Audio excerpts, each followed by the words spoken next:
Okay, let's start our session for today. And we are going to discuss IFRS 8, that is basically operating segments.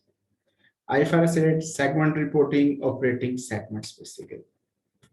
Operating segment is quite important standard. Why it is an important standard? Because, for example, if an entity has different segments, either in the form of products, either you have segments in the form of a various geographical region, so you need to know about the performance. So we can say this segment reporting is basically a performance standard, and this standard can be used to measure the performance. And we can measure the performance, for example, of a segment. We can measure the performance for some sort of products. We can measure the performance for some sort of locations, division. So this standard IFRS 8 can be used in multiple terms for multiple purposes basically. So we can use IFRS 8 for multiple purposes, multiple areas.